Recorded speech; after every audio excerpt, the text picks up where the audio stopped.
From Adam's house and Gina's house and Brian's house, this is the Adam Carolla Show. Adam's guest today, Howie Mandel. With Gina Grad on news, Bald Brian on sound effects, Ross Tucker drops by, and Dave Dameshek's here for good sports. And now, a man whose hands and opinions remain unsanitized, Adam Carolla. Yeah, get it on. You got to get it on. No choice but to get on a mandate. You get it on, man. Thanks for tuning in. Thanks for sharing. We appreciate that about you, right, Gina Grad? What? Where the hell's Gina? She's signing on right now. She's going to hop on. Issue. She's going to hop on in a second. And Bald Brian? You may not want to touch the sink in there. It's filled with Adam's piss. I have to ask Howie about that. Yeah, man. I was trying to sterilize the sink on the catamaran when we were in Maui. God, you were just thinking ahead to the coronavirus situation. You're like, this is a public space. Well, look. First, so what many you people do, touching this thing. You drink the Clorox, and then after you drink the Clorox, you piss in Howie Mandel's sink on his yacht. Comes out pure. Well, you know, it's like he didn't charge me or my family or all my friends. You know, when we took our little yacht excursion, our diving excursion in Maui with Howie, I think I ended up having more people in my posse than he had in his crew. Oh, interesting. He traveled light. The catamaran had like 7 people in crew members. It could probably hold up to like 25. Howie showed up with like 6 people, and I showed up with 8 people. Right. You, Simmons, Sal. No, you, Sal, Kellison, and the kids, right? Yeah, and all the kids. I mean, we may have had 9 spouses, people, of course. and he ended up paying. So that's the beauty of Howie Mandel. So we'll talk to him. Good day, Gina Grad. Good day. Sorry, I just had to reboot. That's all right. I'm very interested in how this whole thing is sort of manifesting in his head. So we'll get to that in a second. We'll talk some football with Ross Tucker as well, draft and whatnot. Adam, I thought of you today. Well, I think of you every day, but I thought of you today. I had to run out for 2 errands that couldn't be put off or couldn't be outsourced. Ran to the post office. Fantastic. I didn't touch a thing. They have the whole thing set up where you just drop off your package. Anyway, and then I thought, that's not what I thought of you. Went to the hardware store because I needed LED light bulbs and some tension hooks, extension hooks, spring hooks. And that place was packed. Anna Walt Lumber on the west side here. Yeah. Packed. This is normally a place where there's 8 or 10 parking spots open on like any busy weekend. There were 3 parking spots open. I had an interesting conversation about this I was going to get to, but I'll just skip ahead to it now. We're on it now. I was talking to one of our sponsors, JB Weld, and I was saying, I was kind of giving my thesis on how building and fixing and engagement, kind of keeps you, it makes you assess risk, and it kind of keeps your head calculated. You guys heard the spiel yesterday. He said another thing that's important when you engage in activity as it would pertain to when you turn on the news and all the doom and gloom and this feeling, he said, control. You have control. Yeah. When you're building something, you have total control. And if you sit around and watch CNN all day, you'll feel out of control. Sure. Because it's really what we're talking about is feeling out of control. You don't really feel out of control. Like when you see a statistic and they talk about how many people are hit by trains every year when they're parked on the tracks or the car, falls on the train tracks and they're hit by trains, you go, well, I'm not going to do that. Like I can control my car. Sure. I shall control this.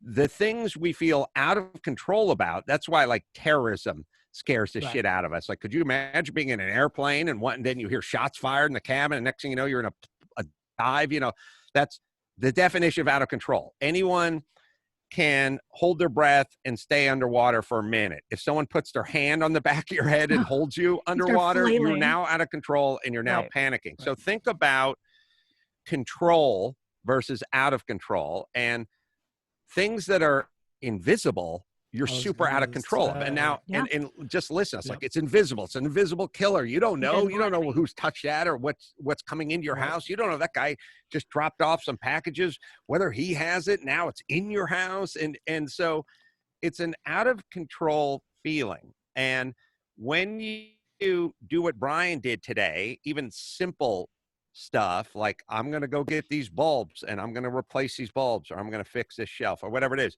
you're putting yourself in control for Mhm. that moment, for that process, for that project. Sure. And I think about that. We were talking about airline pilots, but yesterday, but I'll bet you guys, like, race car drivers are probably less flummoxed by this than the average guy who does data entry, because By all the you're fact. doing is controlling your environment. It's how much Sure. gas, how much Yeah. input, how much steering, when to do it, when not to do it, when to brake, how late to brake. So it's one big exercise in control. And Right. that's why, by and large, like, a lot of guys I know who race cars are very mellow and sort of, they're not easily flustered. We've always talked about that, like MMA fighters. They have to walk out into an octagon in front of 13,000 people and fight another man in underpants. You can't have that wiring. Yes, Brian. I was going to say, how much of that do you think is a self-selecting sample, where if you're a high-strung race car driver or a high-strung UFC fighter, you're not going to last very long, right? You're going to wash Yeah. out. No, it is self. I would ask that people look at this as, there's a self-selecting group of amazing athletes. Mhm. Maybe we're talking about the race car drivers or the MMA fighters or basketball players or what have you. But we all need to exercise. Just because you're not Michael Jordan doesn't mean you don't have to exercise for a half Right. hour a day. And so just because you're not a master craftsman or builder or Bob Vila doesn't mean you shouldn't go out and engage in this process of fixing, repairing, control. It's controlling. You get a little slice of control when you do that. And I am sort of happy to see that those places are crowded, because I do think, whether people know it or not, Dr. Drew always used to tell me about a disease where people ate dirt. And I always Yeah. use this as an Mm. example of, well, you're deficient on this mineral, so your body craves Yeah. dirt, but your body's really just trying to fix itself. And Right. there's a part of me that thinks, when you sit around and you go, you know what, I'm going to get to those shelves in the garage. Now would be a good time. I got a little bit of downtime. It's true, but you had weekends for the last 3 years to get to those shelves. You didn't do it. Maybe we're being driven. Maybe there's Yeah. the siren song of the hardware store, and you're going there because we crave we want to wrestle back some control. Right, under the guise of, I need to fix this, but really you're craving to get out of the house, doing something for yourself, doing something to improve a little bit, a corner of your life. Yes. Doing something that feels normal, quote unquote. Yeah. I had two things. A funny exchange with Drew, which is, he was explaining that we're talking about all the nursing home deaths and how many people are dying in nursing homes, and how he doesn't want to go to a nursing home. And he was saying, and I told him he had to go to a nursing home. It was Right for now? his own good. Well, Yeah. later today, not Yeah. we finished the pod. Sure. And he said, well, I'm just going to make sure that, my wishes are known, that I'm not going to languish in a nursing home. He doesn't want to go to a nursing home when that time comes, and he's not going to lay there for 2 years on his back, getting bed sores. And I said, good. And he said to me, you should get your paperwork in order so that you're not committed and hooked up to a machine and laying there lifelessly for, years before they pull the plug. And I said, oh, I've already taken care of that. And he said, you have? And I said, yeah, I got Paul Newman's Porsche 935. And he said, how's that going to work? And I said, well, that car's worth, I don't know, $8 million right now. But if I'm 86 years old and laying in a hospital bed, and that car's worth $50 million, you don't think one of the money grubbers who are around are going to yank that plug? They're not going to let Snuff me. you That out. decision's been made. You think they're going to let the dude who owns that car just go full Terry Schiavo, just languish for 5 years while they burn through their cash? Hell no. No. And I was laughing about it, but I like, Natalia would give me the pillow. And I thought, She'd step on your breathing tube. but I was laughing about it, but I was like, I will bet you if you took cases where there's siblings, adult siblings, and children, obviously, left behind, and the person had lots left behind, big mansion that was paid for, or collector cars, or whatever it is, property, versus the guy where you're just going to have to pay for his funeral if he dies. I bet you it's like 83% faster on the plug pulling. That's all. It's like in Frigonomics when they studied when realtors sell their houses, it sells for 8% higher or longer, whatever it is, than like their clients, because it's in their best interest to get every last penny, or it's in their best interest to squeeze the trigger as fast as possible for the clients. Yeah, I think the real part of the realtor thing too is it stays on the market longer. Mm-hmm. Like they'll take the discount, because to them, if you're selling your house for $500K, but they're only getting 1.5% or 3% or whatever that low margin is, then hurry up and sell it. Yep. Because what the hell's 1.5% of 25K? So they're not gonna quibble over that. That was exactly the conclusion. Yes. And all also, right. I just to add to that, it's funny because I used to love a good romantic, sentimental birthday gift. Anything else would be an insult. And my birthday's on Friday, and I told my fiance, I am all about function. I don't want flowers. I don't want stuff that goes right in the trash. I don't want pictures. I want functional stuff. So the first thing he already gave me, better. The first thing he gave me, because I had been hinting that I wanted it, was a paper shredder. Oh. And I am serious about this because, I'm not 25 anymore. I'm almost 32. And I told him, what I want from you for my birthday is to get your paperwork and your affairs in order. Because and that's a sign of love. I plan on being with you until one of us goes 6 feet under, and I want to know what to do. And I want that to be my present. Smart. Yeah, that's an interesting spin on that request. Well, and I said, I don't know what it is, and I don't care. I just want to know what to do because, I'm not going anywhere. Anyway, back to my murder shows. Yeah. You can hardly taste the cauliflower or anything else in this ground beef. Hashtag Black Widow. All right. I ran into my first sort of stick of deodorant. No. Bar soap. No, I'm trying to think of what to call. I walk around my neighborhood. I'm not wearing a mask. I keep waiting for someone to drive by and roll their window down and yell "mask up, douche" or something like that. Murder. But I've not run into any of those heroes until yesterday. Ooh. But this is interesting because me, I'm constantly profiling. It was Natalia. Nobody. Well, I am getting it from within, but nobody. The people in my neighborhood are much more wired like me and Mark Garagos in the neighborhood, and much less sort of pussy West Side. So be a horrible gang Brian? to be in. But I know what he's talking about. They don't care. They just don't care. So everyone just walks around, and most people don't have their masks, and nobody cares. But I was walking Phil on the horse trail that Mark Garagos always talks about wanting to reopen, and he walks his dogs on the horse trail as well.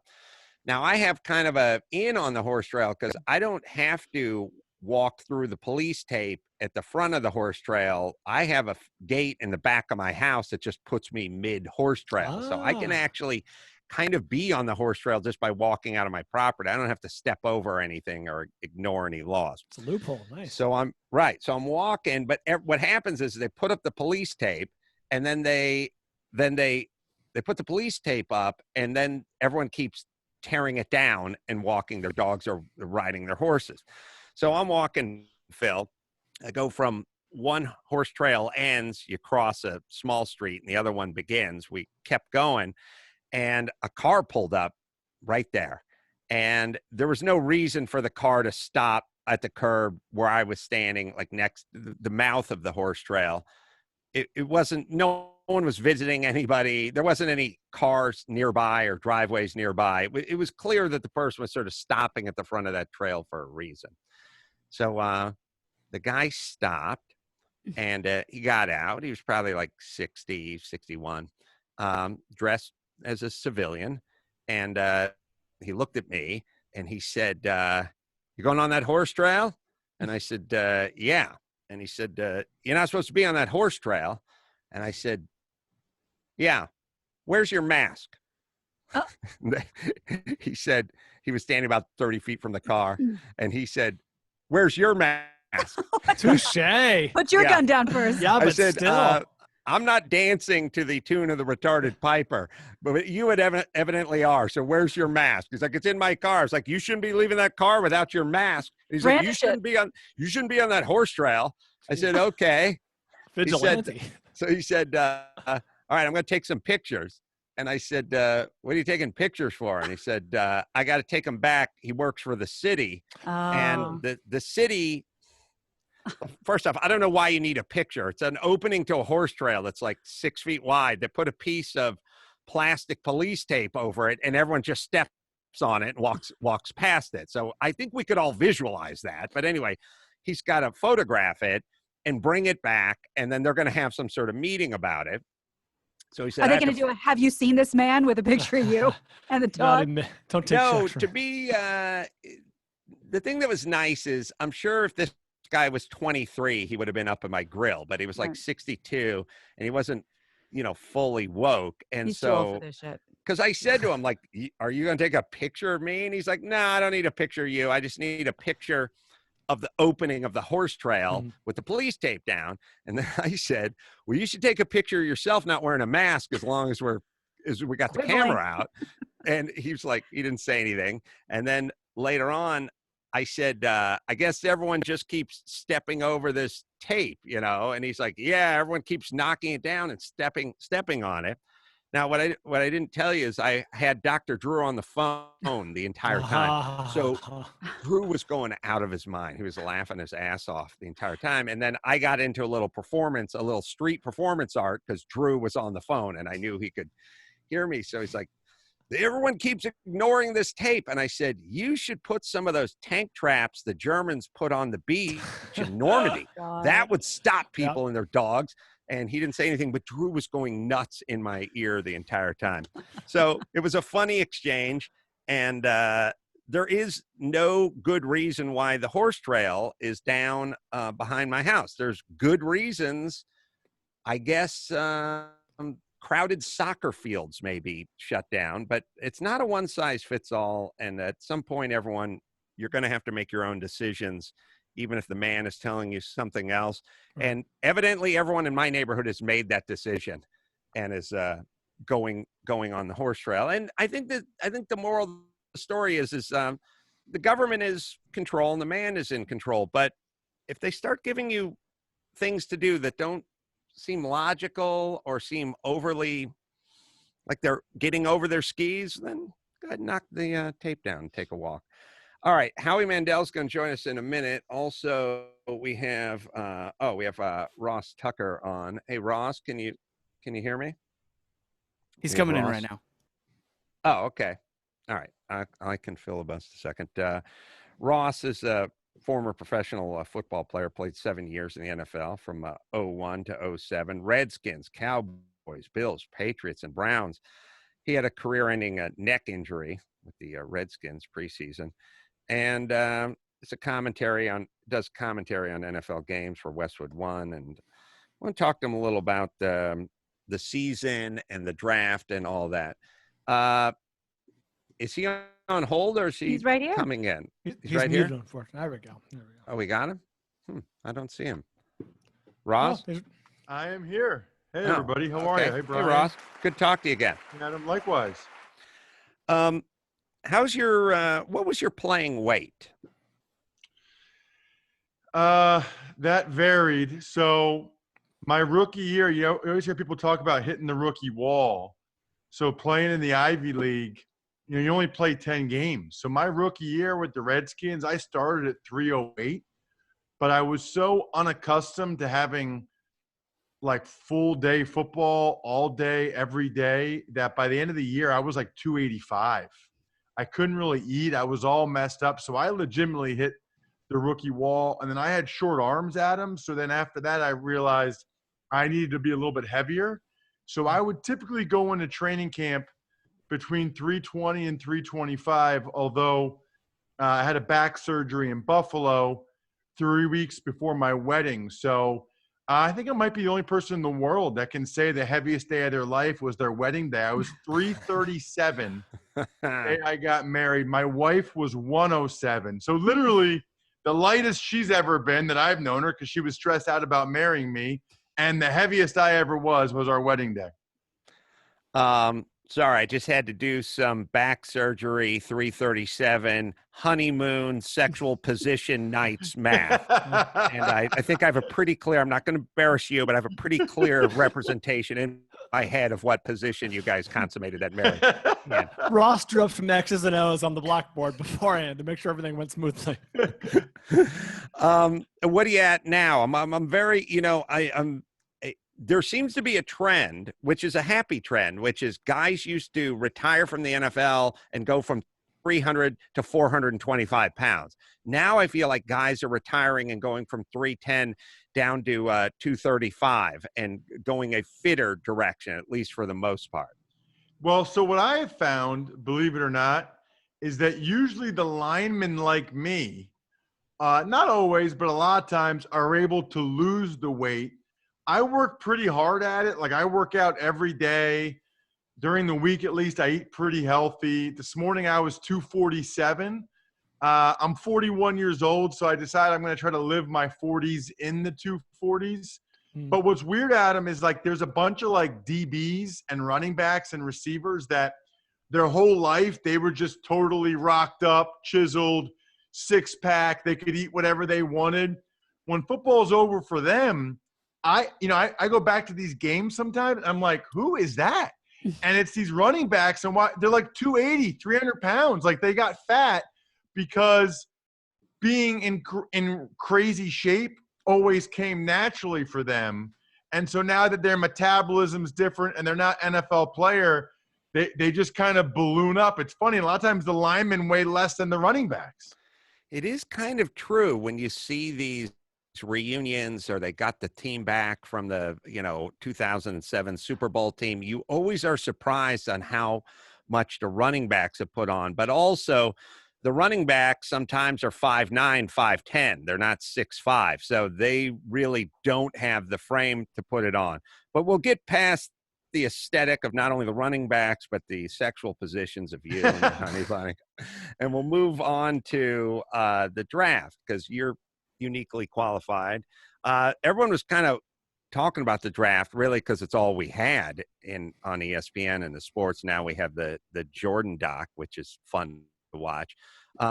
How did my son's going to ask, how did my Rams do in the draft? I don't think great, man. They're in a bad spot. I mean, they've given up a lot of draft picks to bring in some high-priced guys, and then now they've gotten rid of them. Brandon Cooks, we know about Gurley. They still haven't gotten Jalen Ramsey signed to a long-term deal. It's interesting. It's like they kind of went all in the first couple of years that both teams were in LA to try to win LA, to try to get the fans. And you guys are all out there. Gina, Brian, you have to tell me, but it seemed like my buddies that live in LA tell me that, first of all, people still aren't that into the NFL, but they at least know that the Rams are in LA. Like, people don't even know that the Chargers, some of them, are in LA. So I guess the Rams did a good job in that part of it. But then in the second round, they're taking guys like Cam Akers and Van Jefferson. I mean, they're okay at them, but they're not really difference-making players, and they're just kind of backfilling for better players that they had to move on from, like Todd Gurley and Brandon Cooks. What do you think about the Patriots? And obviously Belichick's there, Brady's gone, Brady gets hooked up with the Gronk at Tampa. Does Belichick really need to make a statement right now? And do you feel, Brian, I'll include you in this one. Mm-hmm. Does Belichick have more to prove than Brady? I sort of feel like Belichick needs to make a statement. Brady's already, I mean, he's going to go down as the GOAT with all the Super Bowl rings and everything anyway. I mean, they both kind of need to make a statement, but for some reason, I don't know. Give me your takes, you guys. Ross, tell me what you think about this. If in my just my hunch, if Brady and the Bucs go 4-12, people are like, well, not as good a team. He's old. He's over. His career's over. But what are you going to do? If Belichick and the Patriots go 4-12, I think the whispers are going to be, well, there's nothing without Brady. Right. I mean, it's not black and white, but that's my Well, so what I would say is, I was there in 05 and 06, right? Mhm. And there is no doubt in my mind, both of those guys are keenly aware that what they do over the next few years is going to frame how people look at the success that they had together. They know that. Like Brady might say he doesn't care about his legacy. He's full of crap. He absolutely does. And he knows that what he does the next couple of years with the Bucs, if they go to the playoffs, maybe even the Super Bowl, people are going to say, look, see, it was Brady. If the Bucs stink and Belichick ends up having success with Jarrett Stidham or whoever his next quarterback is, I think people are going to say, look, it's Belichick. Now, the difference is, Belichick's already been a head coach 5 years without Brady, right? 4 in Cleveland and the year that Brady got hurt. Matt Castle came in and did well. Right. 11 they and won 5 or 11 something? games Yeah. with Matt Castle, but they were undefeated the year before. So that's at least a 5-game downswing. But the bottom line is he's only made the playoffs one time in those 5 years. So to your point, Adam, I do think it's more important for Belichick because he does have this track record of making the playoffs one time with the Cleveland Browns in the 90s when he didn't have Tom Brady as his quarterback. Hey, let me ask you a sort of esoteric football question, and I'll see if it translates into the pro divisions. I was talking to my Guatemalan nanny, Olga, about real football, American football, stupid soccer. Not football. And she didn't know anything about real football. But I was explaining to her, just when I played Pop Warner and in high school as well, I said it teaches you discipline, it teaches you hard work, and so on and so forth. And I said to her, when you would play different teams, even at the Pop Warner level, even when you were 12 or 10, 9, you could tell the teams that were disciplined and well coached by the first snap of the ball. They all fired out in unison. The first thing they did is when they broke huddle, they all clapped at the same time and ran.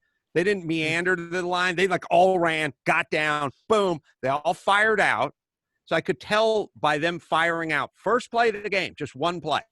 First play, all fired out. And then how long they all stayed with their blocks. Did they all fire out in unison? Did they all move in unison as a team? And did they all stay with their blocks until after the whistle blew? And if they did, you went, shit, that's a good team. And it's going to be a long day. Adam, I love hearing you say that. You just gave me chills, man, because those are the things that I really believe in and think really matter.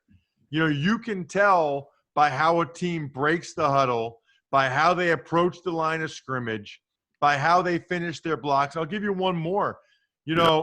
Going back to college, and I love this, we used to have a contest to see who could pick the running back up after every play. So at the end of every play, we're all running downfield, and we put our hand out because we want to be the one that lifts up the running back off the ground.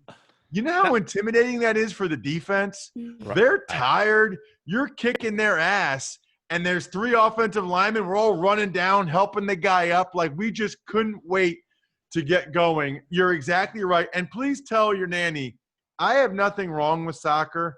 I think soccer is a fun sport. I played it till I was 12. Let me write But this let's down. be honest. I don't know anybody that's ever played both that says they like soccer more. No. Right? I mean, I played soccer. I know a lot of people played soccer. Nobody ever plays football and then says, I'm going to switch to soccer. No. Because it's cool to pass a ball, but running into another guy as hard as you can and knocking them down, there's no better feeling than that. It's just nothing better. It's like chicken is fine. Steak is better. Nobody who's had chicken and steak prefer chicken. They prefer the steak. Every once in a while, there's a weirdo that likes chicken, but it's for political reasons. You don't fucking trust that guy. Get him out. I feel the same way. And I was laughing with Brian when you're talking about running down and picking up the running backs, but not the fat asses from today. These were the Ivy League guys from, this was Dean Cain from 1989. It was especially awkward when the guy would run out, the running back would just go out of bounds, and Ross would come over and pick him up, carry him back.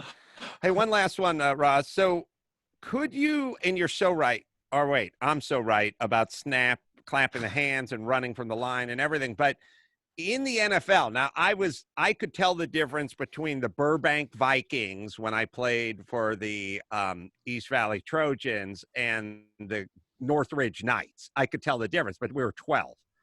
At the pro level, could you tell the difference playing a team like the Patriots versus a team like the Cleveland Browns? Sometimes, yeah, you could, because at the NFL level, it's really more about technique and how sound they are, sort of like the fundamentals. There would be plays where, I was playing for Buffalo and we'd be going against the Patriots, and all the offensive linemen would come back to the huddle and be like, I got my guy, I got my guy, I got my guy, and we got no yards. I'm like, well, somebody didn't get their guy. Like, what the heck, But the Patriots, even though we were blocking them, they were all in their gap, and there was nowhere to go. Meanwhile, other teams were a little bit more slovenly and just unorthodox, lacked the fundamentals. I will say this, though. The NFL is a little bit different. There are guys that, like, they meander up to the huddle, Adam, like not like what we were talking about from Pop Warner High School, college. There's guys that meander up. I played with a guy in Buffalo named Aaron Schobel. He was the worst practice player I ever saw. He would wear sneakers and not tie them and wouldn't do anything. Meanwhile, on Sunday, you've never seen a guy play hard. You know who else was like that? Clinton Portis was the worst practice player I ever saw. Running back Miami, and then Broncos and Redskins. Denver, yeah. And then on Sunday, he would fly around. I mean, I'm talking not just when he had the ball, blocking. He'd be 50 yards. Like, so I was not one of these guys, unfortunately, but there are guys in the NFL that can just turn it on, turn it off, and it is unbelievable to see. Yeah, it's the Allen Iverson effect. Yeah, I'm sure when I'm dead, they're going to be telling stories about how hard Carolla worked at practice, but how flat he was come game day. Could never get it together.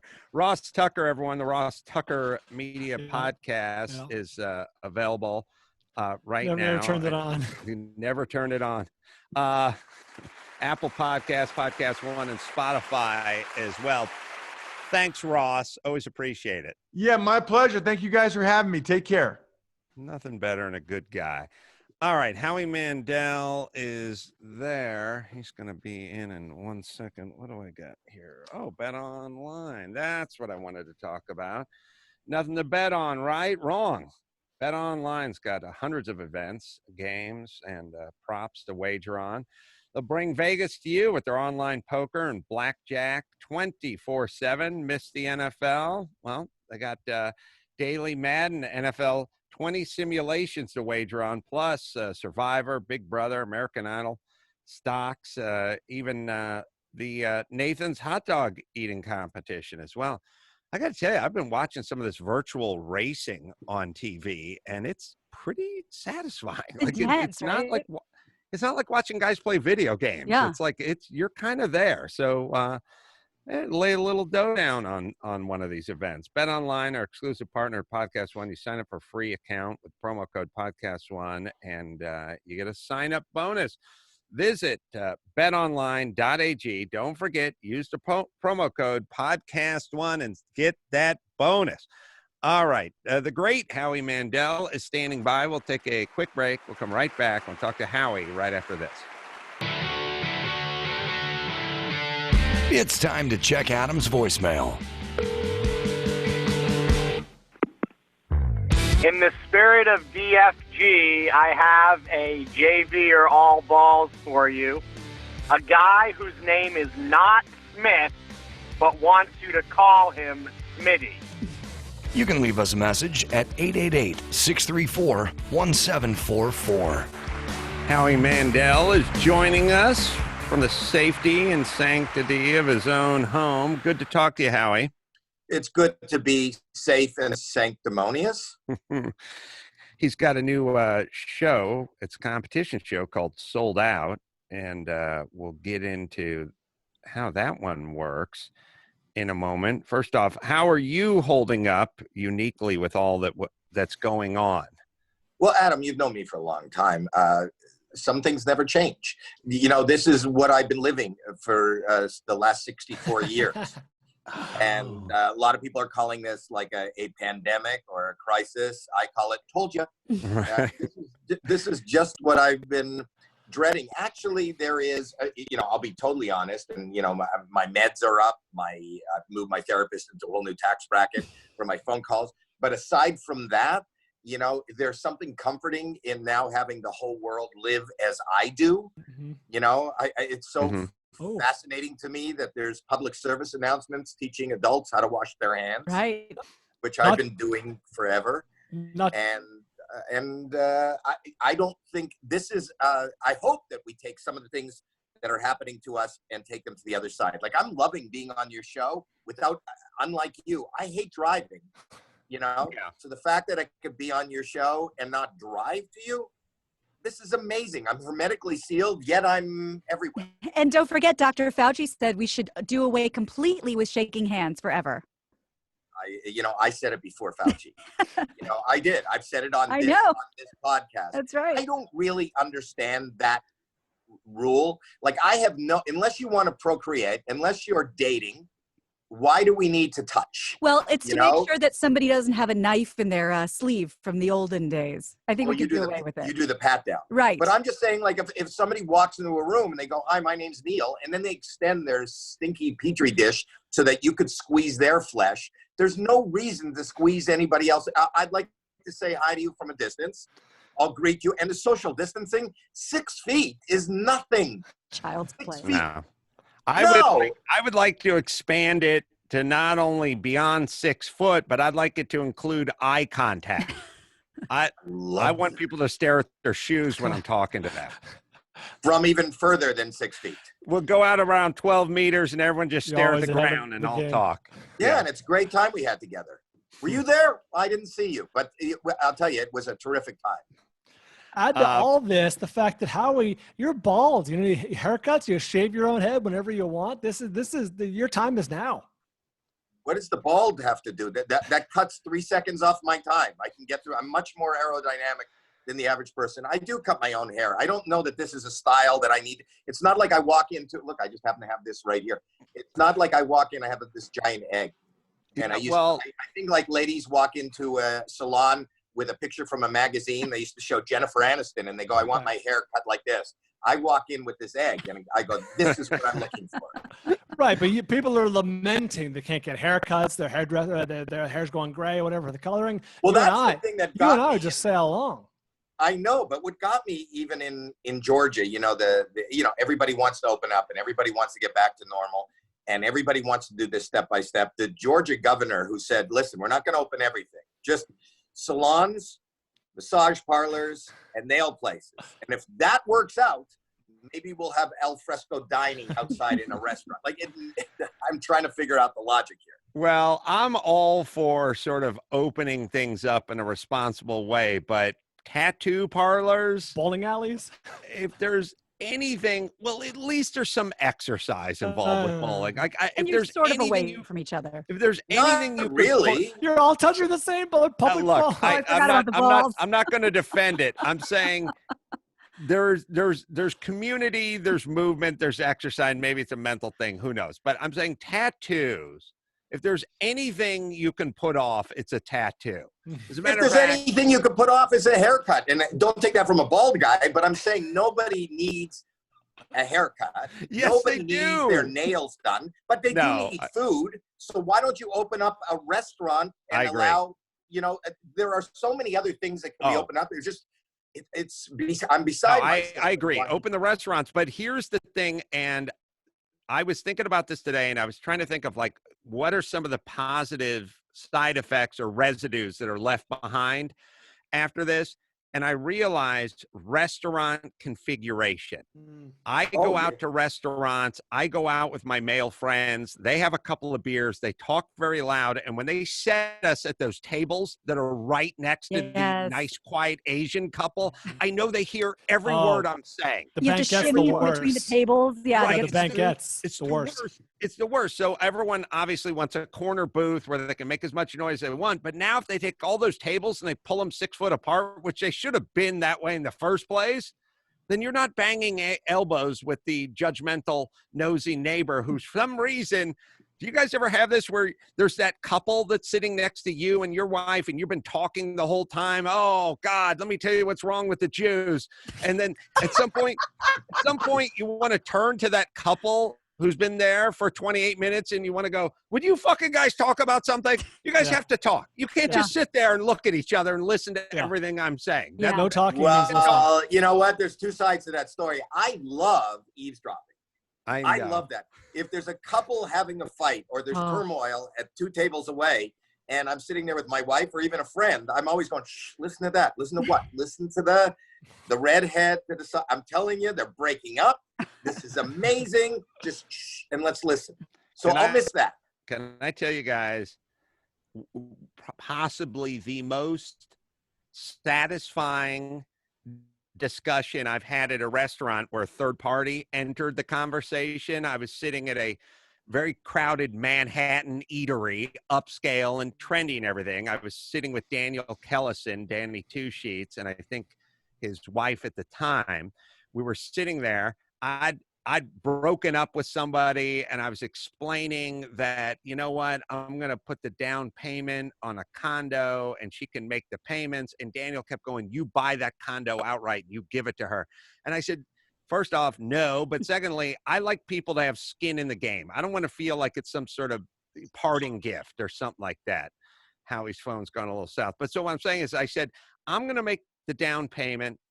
She'll make the payments for the condo. That's how it's going to. And Daniel was getting drunk, you know, and he's like, come on, don't be so cheap. You buy her the stupid thing. And I'm like, I'm not going to buy her a condo. It's, you know, the time, it's $200,000. She can buy her. I'll put the down. I'll help her with the. At a certain point, after about a half hour, some dude from another table that came around and just looked at Daniel and went, just let him buy her the fucking condo. Shut up. Shut up. He wants to put a fucking down payment on a goddamn condo. He can do it. That's more than generous enough to fucking shut up already and move on. I love that. People, I should have given the guy $100. I should have paid for his meal. What I should have done. But I was like, yes, people do hear your conversations. And you're okay as long as the people who are listening to you are on your side. As long as they're on my side. This is at least the second time, Adam, that I know of that Daniel Kellison has berated you at a restaurant for being cheap. That's right. Not tipping the Hawaii guy. I know he's done that. He's done a lot of, he's always done this one, which is a funny philosophy, which is like, you got to tip big. And I was like, why? And he's like, you don't want word to get out that you're a light tipper. And I said, yes, I do. That's exactly what I want people to know. I don't want them to think I'm Frank Sinatra. Frank Sinatra has a guy hand him a pack of gum and he gives him $80 and the guy's disappointed. Yep. You know what I mean? Yep. I don't want that life. Yeah. Howie, how are you? It depends what you're tipping for. I'm not a great tipper. The luggage and baggage and door opening, I tip. And I tip healthily.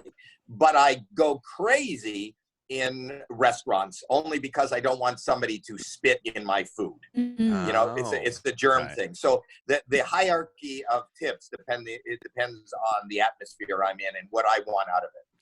Howie, you like to develop real estate and flip houses, and you like real estate. You always have a project going on. Has that been affected by this COVID-19? I don't know is the true answer. You know, I'm in the midst of building. We are about to list something, and I'm holding off on listing it just because I don't know. And I try to read up on real estate, you know, in the LA area. And you know, they say, I haven't seen the prices really go down, but I don't have a sense because it's only been about if for us who have been locked in for 6 weeks, it seems like an eternity. But I don't think 6 weeks is enough to make an educated guess as to, yeah, the short answer is yes. I think we're affected, but I don't know. Well, and also, how are you planning on showing these? Are these all virtual tours now? And how would anyone even come and look at houses these days? I think when it comes to me, everybody's safe around me.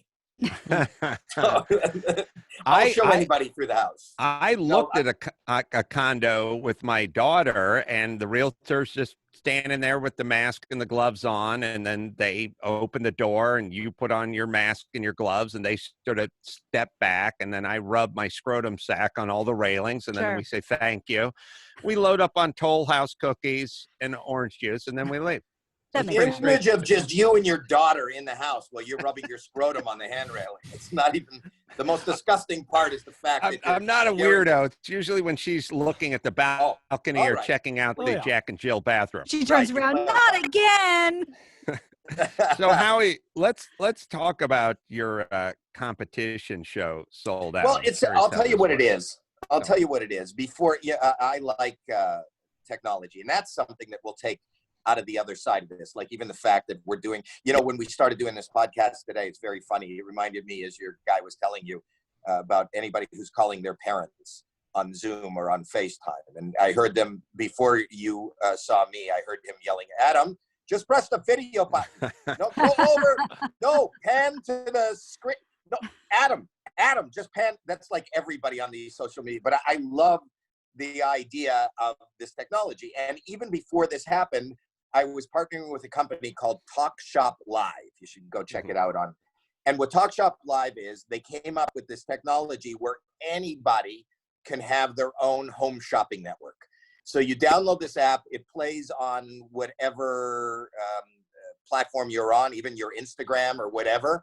And if you're standing there and you want to sell things, the button is right there. It doesn't stop airing the show. It doesn't stop, and they can just buy it. And they do all the back room. They'll collect the money, get the money, and ship out whatever it is you're selling, which I thought was I come from, this, we've talked about this before. I come from retail. I owned carpet stores. I love retail. And I think retail and business and small business is the lifeblood of the world economy. And I just think that those are the people that are buying tickets to our shows. Those are the people buying anything we're doing. Those are the people listening to this podcast. So I just thought that was a great market. Then this happened. Then we start reading about all the small businesses going by the wayside. So I said, hey, listen, we haven't, our partnership hasn't come to fruition yet. But this Brian, who invented it with his sister, and celebrities were already on board. I think Garth Brooks sold his last album on this. And, in the hour, he sold something like 400,000 copies of his album. And Alicia Keys is selling her book on it. And Barnes and Noble are signing up to it. I said, hey, why don't we take small businesses that are in trouble? Why don't you curate, and they are doing it for me. Why don't you curate deserving small businesses who have really been impacted by this? And I'll go on and we'll promote their companies. So in the first week, I did this woman, Cindy, who has this in Illinois. She had this bakery. She's apparently, well, it's not apparent, I know for sure now, has the best banana bread, chocolate chip banana bread, which she used to sell at flea markets. Then her and her daughter opened up this bakery in Illinois. And then this happened and it just shut down the bakery. So she said the business is gone. She invested on all this. She doesn't know what she's going to do. She decided to make these social distancing boxes of her cupcakes and her brownies and this, and we went on. And now, and we sold in the hour, we sold something like $5,000 or $6,000 worth of banana bread, which is a lot of banana bread. And she has been selling thousands and thousands of dollars each night, where people are shipping it to first responders, or they're just getting these cake boxes themselves. It's called Hungry Monkey. And she said, you know what? I don't need to open the doors to the baker anymore. I am now an online, I'm like an Amazon of baked goods. And this is her new business. So and then I said, I'm friends with my friend Jeff Aploff, who's a very prolific game show producer. Right now, he's doing the Shazam show with Jamie Foxx. Mm-hmm. He goes, you know, you can have some fun with it. And I was having fun with it. We're just one person on and I'm showing the cake and we're selling it. We go press the button and we run a clock and we see how many people could sell. And then we said, you know, we'll do this as, you know, they're talking about a stimulus package. Why don't I bring you on more than one company at the same time with me? And then why don't we run the clock and see who sells more in a lot of time and kind of make it a game and a competition, but nobody really loses because you're all selling and maybe you don't have the same price point or anything. But I made it a little bit of a competitive show called Sold Out. The next one is May 1st. And I'm going to do it with 3 different companies. They're going to compete against each other, but everybody wins because they get known. They ship their products. We sell their products. They're good products. And they've all been impacted by this pandemic. Well, you know, it made me think, and I've been thinking about this a lot, especially as technology moves forward. It used to be you'd get on an airplane, you know, when Ford wanted to buy Ferrari, a bunch of Ford guys got on an airplane from Detroit and flew to Italy to sit down and watch the other guy smoke before he told him no deal. And then they got back on their airplanes and went home. It seems to me that that could have been settled over the phone or certainly via Zoom or whatever. It didn't exist back then. But what I'm saying is, like, guys used to travel to different countries for business just to have a meeting, not to like look at the product, just to actually talk to the person from 7 feet away in an office on a leather chair. And then at a certain point, we started kind of figuring out that you didn't really need to do that. There was a way to do it without physically getting on an airplane. And then we started kind of using that. And I always point out Kevin and Bean. At a certain point, Bean moved to Seattle. Kevin stayed at the studio. And they didn't really miss a beat. One guy was, you know, 800 miles away, and nobody seemed to care. And then at a certain point, we got from radio shows to doing podcasts. No more big buildings and parking structures and security and everything else. Just maintenance. Just go to your den and set up your mic and your camera, whatever it is. I think we're all starting to get this feeling, which is I've had so many goddamn meetings on the West Side last year where it's like you have to go into Apple or you have to go into Sony or Fox or sit down. Like, they're in the Palisades. I'm in La Cañada. How long is it going to take to whatever? I did one Zoom like pitch meeting during this downtime, sold the show, a car show, just one for one in Zoom. 0 for 29 in traveling to the West Side and arguing with a guy about a parking pass. So do we really need to be in the room as much as we think we need to be in the room? And then maybe the next level, we've sort of figured it out with the radio studio and podcasting and Kevin and Bean. Maybe the next one is we don't need a big studio with all the cameras and the audience warm-up guy and craft service and insurance and parking and acreage. Maybe we'll all just get used to this format or some version Well, of I it. think a lot is coming out of that. I agree with you, you know, and the truth is it allows you to be more productive because that travel time is downtime, really, which some people cherish, you know, but, and also something to be said for when somebody flies overseas, like the Ford versus Ferrari, when they travel overseas and they're sitting there in the room, part of the sales pitch is the obligation you feel because somebody traveled so far and they're face to face. And how do you say no when the guy's put on, you know, 10,000 miles and he's in a new time zone?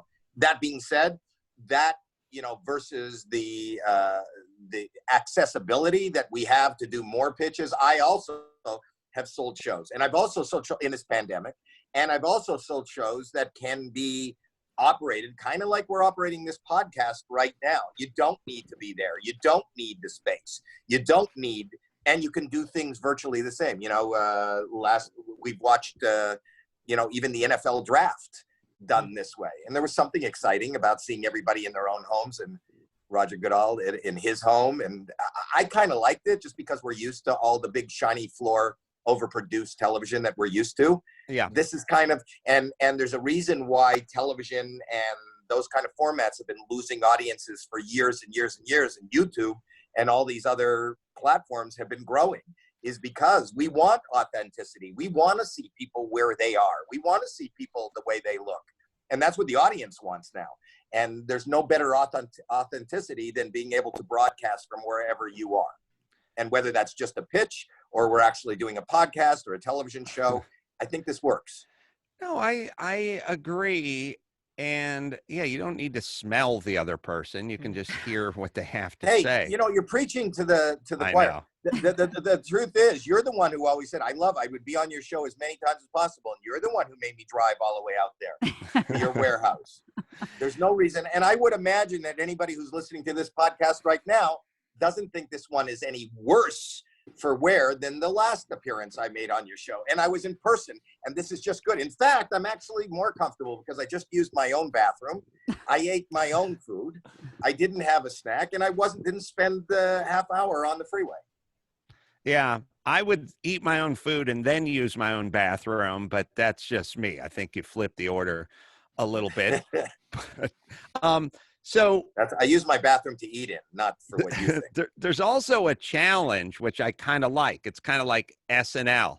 There's a sort of or the draft. There's a fun kind of unique challenge going on, which kind of reminds me of back in the day when the engineering professor would give the kids, you know, some glue and some uncooked spaghetti, and you had to build a bridge that would hold a 15-pound bowling ball. You know, how is SNL going to put on a funny, interesting, exciting show, and everyone is spread out in all different, you know, parts unknown? And I think when you saw their first execution of it with Tom Hanks, you were sort of like, there's going to be a learning curve here. But then last week with Brad Pitt and company, Miley Cyrus, you kind of went, oh, they're getting their sea legs under them. Can be done.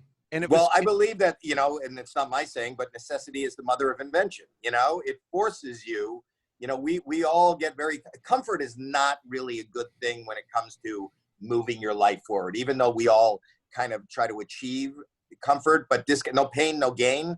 It goes for exercising. It goes for how we do things. It's, you know, it is, you know, why was the wheel invented? Because people got tired of just dragging things. That was the way. You took something from place A to place B. Wouldn't it be better if we had something that rolled? Then again, if we didn't have to pull it and we came up with a steam engine, wouldn't that be easier? You know, if we could do 9 meetings a day, it doesn't matter what country they're in, what state they're in, and we could Zoom it, we're doing that. This is the invention of the wheel. And this is what this pandemic is proving to that's going to be the end result of this, I think. I have the name of your next book, Howie. What is it? Howie Mandel, Pragmatic Advice from an Insane Man. It's actually funny. You can have that. Is it yours to give away? It's no, yours. I'm speaking for Adam. Yeah, okay. Because in a way, when I hear guys that are Marine drill sergeants and Navy pilots and stuff talking this way, I go, yeah, that's what he would say. Yeah, what's he gonna say? But when I hear this from Howie Mandel, it just resonates more. Yeah. It goes deeper. It is. Do you not find that you're? But are you not more productive right now in the midst of this crisis than you were 6 months ago? Well, yes, in many regards, and I have found, I know, back to your my aforementioned pitch meetings. If I'm going from my house to Century City, it's 55 minutes, maybe an hour and 10-minute drive from my house. But then there's another 18 minutes of like parking and navigating. And then when you get up to the 33rd floor, the guy goes, oh, yeah, Gerald's assistant's going to be out in a few minutes. Are you guys missing it? Yeah, we're waiting on Rob. Okay, wait for Rob. And it's like you sit in the waiting room in the lobby. That's 18 to 23 minutes. Then you go in and meet the person for 20, 25 minutes, and then you make your 55-minute commute back to my studio or home or whatever it is. When you take the whole thing and you kind of parse it out, the 25 minutes in the room where you're actually pitching your ideas, that's about 1/3 of the experience, maybe a quarter, if you really just take it. If you take the time, oh, by the way, you got to shave, you got to get dressed. You know what I mean? Wear pants. You got to wear pants. If you take that whole thing, You're batting. It's about 20. Howie's not. Howie doesn't have to wear pants. I don't wear Sack pants. slip. If you're put on the railing, if the point is, it is about 25% is productive. 75 is preparation and travel and waiting and parking. And on the way out, there's a line of cars in the parking structure. You got to wait for that. So yeah, it's a big difference. It's not even 50-50. You're talking just pragmatically as far as all those actions. What about just even the stress? I'm much more comfortable in a room pitching or selling or, just talking to somebody or doing this. I love you guys and I love doing this show, and there's no stress in doing the show. I feel like I'm sitting here talking to friends, but there's a lot of stress for me to get into a car, to find a parking space, to navigate traffic, so all that is much more wearing than the end result. So the fact is, I can get off of this podcast and then do a huge network pitch within 30 seconds of me saying goodbye to you, and there's no skin off my back. I had this thought that I've never had before, but we've all done pitch sessions, gone to networks and pitch. But if you're pitching, that makes the person you're talking to de facto a catcher. And now we have pitchers and catchers, and now it's taken on a very homoerotic theme, and Yes. Maybe this is just me, but maybe the pitcher is forcing us to the catcher, and then the homoeroticism. Maybe we should come up with a talker and listener, you know what I mean? Because it's getting very top and bottom. It is. Heavy. Well, I think it's a positive person with a naysayer. My philosophy on pitching is that they are pre-programmed. Anybody is, unless you want to stay in the homoerotic field for a minute. No, I'll catch. Go ahead. But my thing is that they are predestined to say no. And they want to say no, because ultimately anybody that you're talking to, anybody that you're pitching is usually not the final word, and therefore they've been given a job at a salary they've agreed to, and everything is copacetic. If they say no to you for whatever reason, nobody was there. If they say no to you, then life goes on as it was, and we're all comfortable. If they say yes to you, then that person is responsible for pulling the trigger of whoever the buyer is, spending millions and millions of dollars, even on a small project. A couple of episodes cost millions of dollars, and it lives and dies on their shoulders. So if they said yes, they gave something a go, and then it doesn't do well, you'll find that same buyer at another job. Whereas if they keep saying no, they continue that job. Doesn't matter, so they just they don't want you to rock their world. So you have to show up and be able to you got to know what they're looking for and how, I love when, and 99% of the things we pitch, even probably 99.9, people say no to. And all of these reasons that they say no are actually, I find them very entertaining because they really don't apply to anything I said. What's interesting is I was just doing it most of the time when there's something being pitched, and Howie, you must get this as well. They'll go, "Oh, Adam, you got to be there. You got to be there because you're going to put this thing over the top." But we get turned down 99% of the time. So maybe I'm not the lucky charm. Yeah, maybe your presence isn't helping. Quite as much juice in this town as they thought. Hey, America's Got Talent. Is that already in the can for this season? A good portion of it was in the can. We shut down. We had done, this is season 15, and it is premiering May 26th on NBC. And we had a whole new panel with me, and Heidi came back. Heidi Klum came back. Sofia Vergara is there now, and Simon. And Terry Crews is hosting, and we were shooting, and it's I'm really excited about my golden buzzer this year. It's something that's different, that's never been on the show. It's not magic, it's not music, it's not dance, it's not singing. I don't want to give away what it is, but what's really funny is my wife is making faces and kind of throwing me off right now. But anyway, we were shooting, and then this thing happened, and then the edict was to get rid of the audience. So now the four of us are sitting there, and people are coming out and going, ta-da! And it's just crickets. Crickets. And then in a giant theater, we were in Pasadena at the Civic Auditorium. Then Heidi started coughing, and she had a fever, and we were scared for her and ourselves because I didn't know whether I was sitting beside somebody with COVID-19. But the test came back negative, and she just had a regular flu, which is bad in itself. And then it was three of us. And then Eric Stonestreet came in, and he filled in for Heidi for a day or two, and then they shut us all the way down. And now what we've been doing is we have been kind of doing it like this. which for me, having done it for 11 years, is kind of even better. You're going to see the natural progression of the show. I think you'll see it live on when we start airing. But to see somebody in their own kitchen in Florida with a chainsaw and flaming axes and just effing up their house, it is so, because I always think when we see them on the stage, where did you come from? Where did you practice this? How did you know you can do this? And when you see people in their natural habitat showing where the seed of where all this came from, there's something even more intriguing. So that speaks for the middle rounds. I don't know, live, it goes in August. I can't speak to that. I don't know how we'll do that. How I have a thought that you're pretty uniquely qualified to answer because it's about stand-up.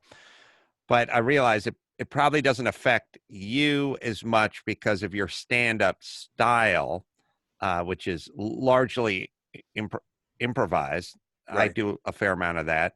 So it doesn't affect guys like us quite as much. But so I'm thinking about stand-up specials, right?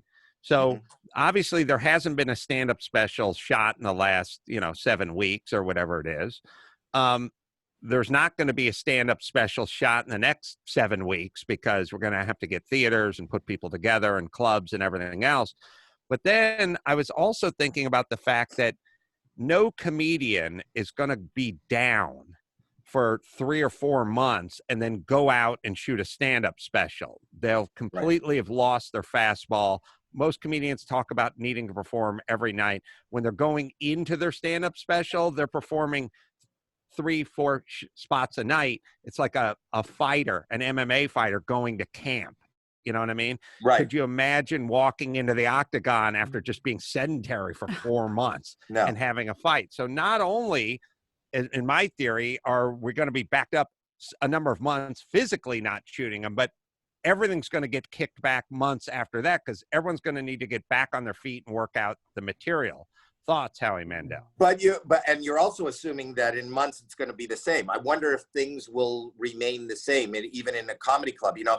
There is something. Laughter is contagious, and there's a reason why they clump people together. You're kind of like shoulder to shoulder, and and that's why even on traditional old-timey TV, they put laugh tracks because they're telling you at home, this is funny, you should laugh. By the same token, in a comedy club or in a theater, when the people all around you are laughing, it kind of makes you laugh.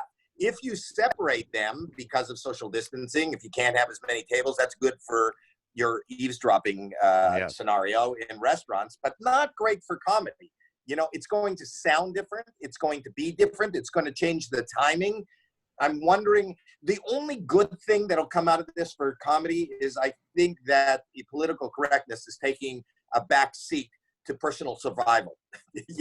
People are going to be concerned what they might catch in a club rather than, what you said in a club. I don't know any comedian, and this is part of that necessity is the mother of invention thing, but formatically, I haven't seen it yet. It's really hard to get around a live audience for recording a stand-up comedy performance. It's been done, it's been tried, but it's really hard to get around that live audience. And no comedian I'm aware of would like a 1,000-seat theater that had 186 people in it spread out 8 feet in between them just to take their laughter and knock it down 78%. Like, I don't know. I think either there's going to be a new and interesting format that arises out of this, or whatever Netflix is showing now, they have stuff in queued up from a year ago, but pretty soon there's going to be a gap, right?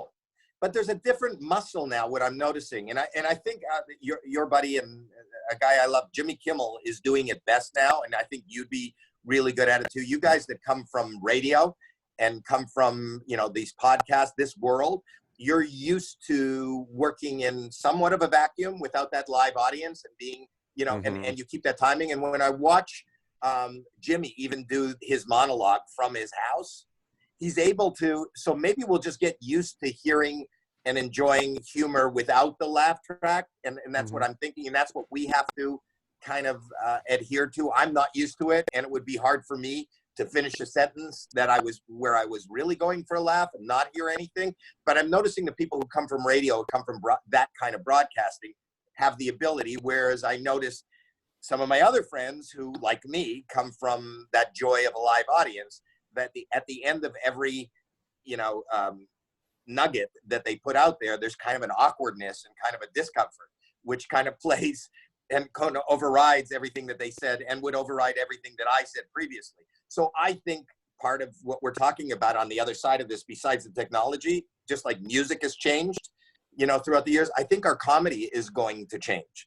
And, if you look at what's happening with younger people, their comedy, I sit with my son all the time. My son handles the digital part of my business and I go, why is that funny? Why did that get 35 million clicks or views? And I don't really get that. And he'll explain to me. I think that us being in front of a crowded, tight-knit audience is kind of old-timey, whereas maybe there's a new way of doing this. And maybe we'll have to adhere, just like we got used to getting our fast pitch together because every night we were in a club. Maybe it's about every night doing something on Instagram or Zoom or Twitch. Like I'm trying, I've been experimenting with these. I don't know what the answer is. Well, you may not know, but you just laid down chapter 7 of Howie Mandel, pragmatic advice from an insane lunatic, because that was very sound, my friend, and thought-provoking as well. It is, but isn't that what you do? I mean, ultimately, listen, I listen to you when I'm not on. I love your show. And what fascinates me about you and your wittiness and your quick-witted, and your humor is you're not, you personally, even though you kind of balance these two worlds, because you will do this podcast, and I've done it with you in front of a live audience. Do you find that doing this show that we're doing right now, do you change up when you're doing it in a live venue versus what you're doing right now? There's energy. Definitely. There's Yeah. definitely the energy of it, but I don't think the essence of it changes, but the energy of it changes. And then there's a little emphasis on, hey, these people came out to laugh. Let's not pontificate too long. But by and large, no, I don't become a different person. It's sort of the difference between you eating at a dinner table with 3 or 4 people and you eating at a dinner table with 15 people. When you make your toast or you say something, you're a little more aware that there's more ears on you. But I do find that your analysis of the Jimmy Kimmels of the world coming from radio, because that's Jimmy's base, is radio. Right. And I was thinking about, like, when I did Loveline all those years, I sat next to Dr. Drew, who wasn't laughing at anything I ever said. So you're most used of the to it. time. So, and then I would look through the window at producer Ann and Anderson, and they weren't laughing either. So I had to really parse out what was funny and what was just me kind of beating a dead horse, or, when to hold up and when to fold up with a theory or a premise or a joke. And I do think there is something to a guy like Jimmy having all that radio time. Look, there is either no audience or there's 2 or 3 guys in the room with you who may or may not be listening to what you're talking about when you're talking about on radio. So you really do have to kind of govern yourself. You really do have to go, is this really funny? Because you're not going to know it. For by me, the laughs. For me, it's 180 degrees. I don't know if we talked about this before. My hero in comedy is Richard Pryor. And when I moved out here in the late 70s, I was watching Richard Pryor get up on stage live every night at the Comedy Store and put together live on the Sunset Strip. And it was the first time I noticed somebody, besides my perspective of comedy, was who I saw on The Tonight Show, or if I went to a club, it was already a polished act. Until I came out here, I didn't realize how to workshop it. And he was so brave and so honest and so raw. He was the first one that didn't really have, crafted jokes as much as he had, or crafted material as much as he was just kind of spitballing his truth with funny characters and relatable. Those same stories could have been tragic as much as they were comedic. And I thought that was really great. And he'd go there, and Paul Mooney was sitting in the back taking notes for him. And they'd come back the next day and I'd see the same bit, but he changed it up. And the line he said in the middle was moved up to the top further. And I thought, oh, this is amazing. And how he learns and what he's listening to. And we always walked up on stage, even me at the time, with our little tape recorders and we put it down because we can listen back and we can go, that's where the laugh is. That's how we constructed it. You can't do that anymore in this world. And maybe we have to trust our inner voice or our inner laughter to go, this is funny. I was always, and I always have and still do, rely on the audience much more than, and I trust the audience almost more than I trust myself. But now I'm wavering, and my son, who's in his 30s, is the one that's teaching me that. He's going, this is hysterical. There's a reason why there's 100 million clicks on this video. And I'm going, tell me why, because I don't get it. I experimented a little with this, which is a week and a half ago. The Laugh Factory invited me out to do a streaming, you do stand up in an empty club environment. It was also 3:30 in the afternoon. So the lights pouring through the windows and there's a guy running a vacuum cleaner, down the hall. But by God, it was practically impossible to do stand up with no audience. You really couldn't even, you couldn't do it. I really couldn't do it. I could not do jokes in my act with no audience. You should be able to more than most, because you could, number one, you come from radio. Number two, for you to spitball, I think that you have to maybe just talk, because you're an improvisational guy, just to talk about the fact that nobody's here, Yeah, it's good. It was all fine, except for not for 20 minutes. It was good. Right. It was good for 4 minutes. All right. We're going to do the news in a second. Let me first hit JB Weld. DIY projects, man. They're on the rise. We were talking about it. Save money and save time and avoid paying the repairman. Do it yourself. Avoid having the repairman even come into your house. Big or small repairs. Home or garage, ordinary household glue. Well, it's ordinary. It's called ordinary household glue. You need something strong. You need something better. You want a better choice. It is JB Weld Epoxy Adhesives. We're proud to have JB Weld on as a sponsor. I told you, I just talked to these guys today. I use all their products. I always have used all their products, and they keep expanding the product. So now's the time to get into that project that you've been putting off, and let JB Weld give you a hand with that. Keep it in your toolbox or your kitchen drawer in your craft room. It'll work on metal. They have stuff for wood, plastic, and just about everything you can put together. Don't glue it. JB Weld it. It's available at jbweld.com, Home Depot, Lowe's, AutoZone, Advanced Auto Parts, O'Reilly, Walmart, Amazon, Michaels, and more. JB Weld. All right, we'll take a quick break. Howie, can you hang with us and come back and do some news after this? I would love to. We'll do it right after this. News with Gina Grad, breaking viral, all those crazy Trump tweets. Give me news with Gina Grad, trouble in the Middle East, celebrity drug meltdowns. Need news with Gina Grad. The news with Gina Grad. Well, we've talked about the house cat. Now we're going to talk about the dogs. A pug in North Carolina has tested positive for coronavirus, which may be the first such case for a dog in the U.S., this is according to NBC News. The dog, Lil Winston, was part of a Duke University study in which a whole family in Chapel Hill was tested for the virus. Mom, dad, son, pug, all tested positive. The daughter and another dog and a cat tested negative. The son said it made sense the dog caught the virus because, quote, the dog licks all of our dinner plates and sleeps in my mom's bed. Now, are the dogs? Can you sniff another dog's ass from beyond 6 feet? That is a good question. I know. You got to be Fauci. downwind, yeah. It's got to be rough for the dogs. Although I do take my dog for a walk. My dog's 110 pounds and not trained.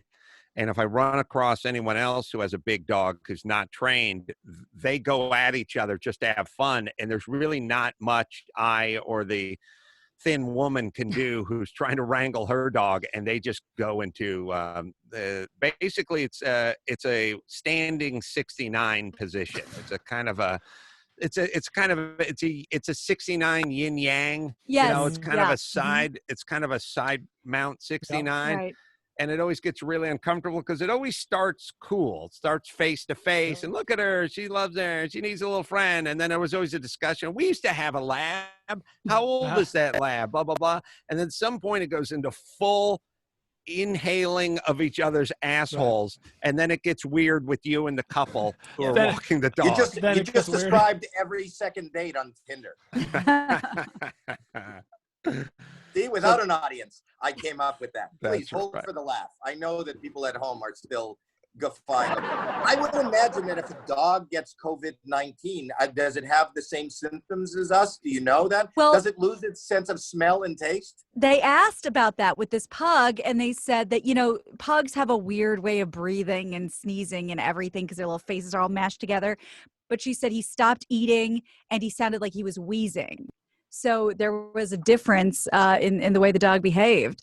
And by the way, I was going to mention, and Adam, you probably noticed this because I know you saw a bunch of clips, for Weekend Update on SNL, they invited, I don't know, it sounded like maybe a dozen people to shut their videos off and just listen on Zoom and laugh along with the jokes just to see if it made a difference. So, you know, really? just like Howie said, like those sound cues that this is a joke, and you could hear people opening up their mics and just giggling. So I they didn't might like do that that. again. You didn't like that. I didn't like that. I'll tell you why. Because I'd rather have no one than 6 people. Yeah, 6 people connotates you didn't sell out. right. It's like Adam was referring to later, the 1,000-seat theater with 136 people in yeah. it. You don't want that sound. So I'd rather be silent, there's nobody there, and assume, like I Yeah. do in my own mind, that I'm just killing, rather than hearing 6 people. I found that kind of distracting. But Yeah. that's just my opinion. Well, I think they're just experimenting. It'll be interesting what they keep evolving this into, no matter how long it goes. JetBlue Airways will require passengers to wear face masks or other coverings beginning May 4th. They're going to become the first U.S. airline to do so during this pandemic. That's according to USA Today. The move by the New York-based airline comes amid this increasing call from airline union leaders and consumer groups and elected officials about the need for face coverings to slow this virus. People aren't getting on planes, but Canada has us beat. They went a step ahead as last week they added a new policy that requires all air travelers to cover their face. So they're not leaving it up You're to individual. welcome. Yeah. Thank you welcome. for that. Our neighbors Yeah. to the north. Did you see the American Airlines flight that was totally full with people without masks? No. Oh. I don't know when this airs, but as we tape this, I just saw this today. There was a full flight of American Airline, American passengers that from one of the states that has opened much more than we have here in California. I can't tell you where it came, but it angered me so much because there's no social distancing, there's no masks, and they're on an airline, which means that they're traveling them all over the Everywhere. place to infect us each and every place. Mm. God, I wonder No, who I that didn't. was. I did not see that. But Howie, you did, which is interesting because there's 4 of us here, and you're the only one who saw it. No, I Well, saw somebody, it. while I'm talking, Google saw it? American Yeah. Airlines flight Oh, today. okay. People I do saw that. it. There's a How bunch did of you people find it, or how does it find you? I saw popped up my somebody on. timeline, Oh, there it somebody is. shared it. Right. So here's the thing. I don't know that much about how this media, social media, and this kind of stuff works, but it didn't pop up in mine and it popped up in yours. Is that a coincidence, or does that mean yours knows there's more of that waiting for you, and I'm looking at car parts or something? No, I actually Is that- saw it on. does it know that? I'll be honest with you. I saw it on television, and I saw it on. I can't remember what show it was, but it might have been the Today Show. It was on. Oh, but it's I out. look at everything. I suffer from FOMO. You know, that fear of missing out. So I Mhm. spend all day. The TV is on 24/7. It is Uh-huh. on every channel, a different channel in every room, and I wander and pace back and forth. I am nuts, and then I'm all when I'm not doing this, then I'll just sit on my phone and go through, Twitter and all the news sites, and just to gather. I probably gather more. It's not good for me. Ignorance is bliss, and I am miserable. So, does that mean I'm smart? It's another good book title. Well, look, That'd be I a just pamphlet. like the idea of in our book, you going on a soliloquy about how insane you are, and then you pause and go, but if there's a broken bulb and it's still in the socket, use half an apple to remove it. Practical. Sound. All right. What else we got, Gina? Well, speaking of that, the NBA will begin allowing teams to open their practice facilities to players on Friday, May 1st, but only in cities and states where governments are easing stay-at-home orders. So people are really chomping just to get out and get back to things. These guys are strong. They're healthy. There's some evidence that some of it's already moved through the NBA community. Yeah. Well, there's a lot wasn't of- the NBA? The NBA was the first big corporate structure to shut down. That's The right. NBA, remember that guy was touching the mic? The NBA were Right. the first people that were getting it. So it just That's right. seems, again, to me, that's like Georgia opening up the hair salons. And I don't know that there's just so much personal Contact. confrontation. And yes, you know, Right. I would see if golf opened up, that could Yeah. be, that makes sense. No, to me. I Golf agree. is Tennis opens up. These guys, I think, are super fit, super strong, and I think they may be asymptomatic if they got it. I think some of the stuff I heard is that a lot of people did have it but didn't show. Oh, okay. But That's I true. would like them to play. Maybe no audience or something. I don't know. Is the season done for this year? I had a conversation with my son about who's disappointed and who isn't. But I think it's barely hanging on. Chris can look this up, but I don't know if this is shitting on your point or not. But LeBron James, who is 34 or 30, whatever he is, 35, I don't know what he is, but he's getting up there in age and minutes played, and he had some sort of quote, Chris, can you look it up, about like basically if they brought the season back just for the playoffs or like 1 week to the playoffs, he's like, I'm not going to play. I'm old. Yeah, I that's think that's that the league's in the biggest locker room. star Yeah. on the league's best team, or at least one of the best. well, he already said that he didn't want to play in front of no audience. Yeah. I think was one of his things too. So I don't know if that is. So I don't know if unlike that is part us of it. comedians, it's Well, that we come full circle. And I mean, I get he doesn't want to play, but he's still not. I don't know what his age. I don't, if you're 0 to 60, it's not a big deal. I don't know if there's a difference between 25 and 35. in the I mean, he's- NBA, I in the think it's a pretty big NBA, 35 difference. is old. Wait, No, are we he's- talking about the no. NBA or the ability to recover from I'm corona? talking about the virus. Yeah. Oh, the I virus. think he's talking about getting up to game speed. I Oh, think he's not talking about, getting into shape. He's not talking about the virus. He's talking about like, I'm not Oh. walking off my couch and going to the playoffs. Oh, At least that's what I okay. remember. Chris can verify this. All right. But I also remember him not wanting to play in front of an audience, or in front of no Right. audience, I should say. But Yeah. anyway, all right. Well, it's not just about those kind of athletes. There's another kind of athlete that is suffering silently as we all. Oh, Hello? Gina froze up. Right Wow. in the middle of. It's the audio person that is all suffering do silently. adult websites. Oh. Right. But I'm Wait, sorry. I think I Gina, said it. sorry, repeat it. You broke up. Yeah, it's saying that my connection is unstable. The porn industry is booming right now with just people downloading and streaming and doing whatever they're doing to watch. But guess who that's hurting? The actual production and the actors are going unpaid, and they're not working because, of course, productions have shut down. The ultimate lack of social distancing. So it's costing production houses money. It's costing the actors money. Hold on, Howie. I have a because- question for you. Okay. Because I really was thinking about this the other day.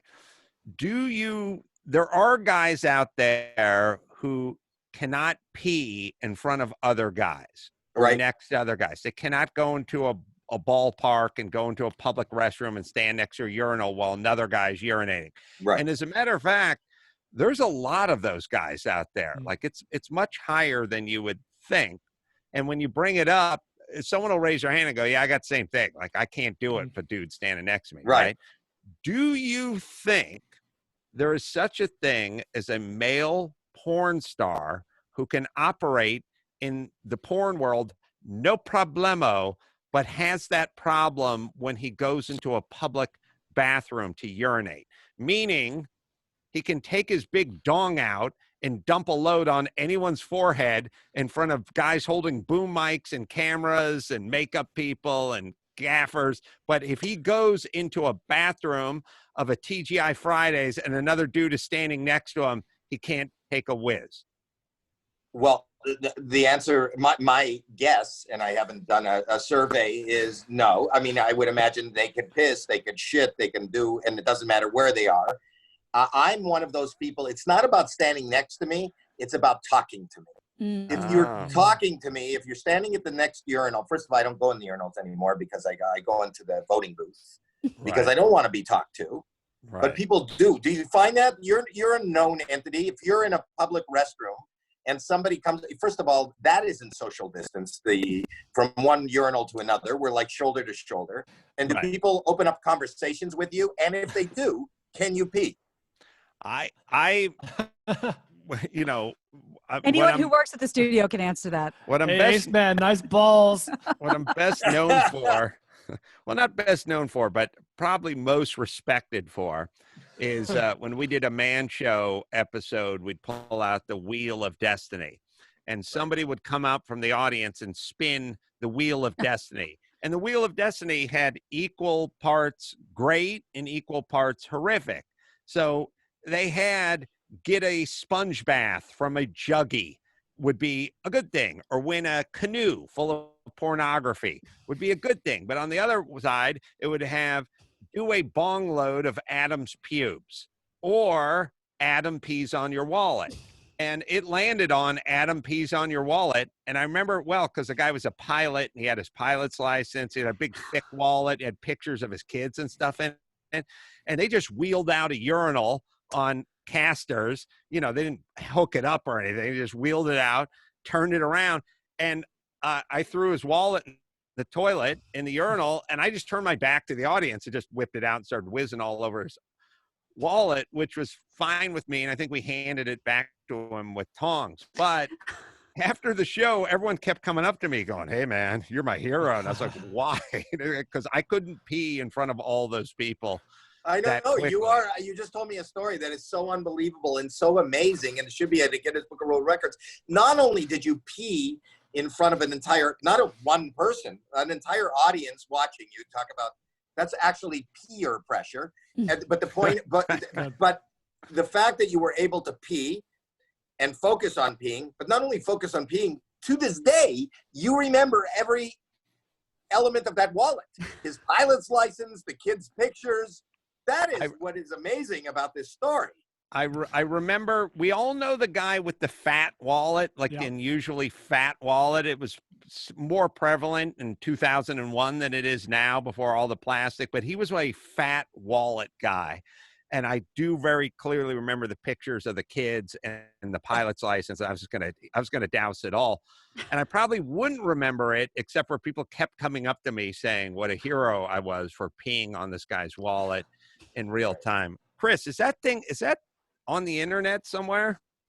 Can you find that? I'm still looking for the LeBron story, actually, which I'm not finding. Well, I'm sure I could find that. It sounds completely justifiable and accurate that LeBron James went, "I'm 35. I need to warm up into this." I'm just happy that now unearth this video. I believe this is another reason why I like being here. This is the first time I got to see Chris on camera on Zoom, and it's good to see that in quarantine he sans cat hair. The last time I was there, he was filled with cat hair. There wasn't a cat in sight. That wasn't. He was trucking it in. That wasn't me. That was great. You can look for that, Chris. I'll hit Omaha Steaks. Actually, I do have a quote from LeBron on April 8th where he says, "I don't think I'll be able to have any closure if we didn't have the opportunity to finish the season." So that's all I'm finding. So maybe it's on Brian's point. Wait, Adam, Omaha Steaks. I love going out. I love the smell of meat in my mailbox. I love it too. Napalm in the morning.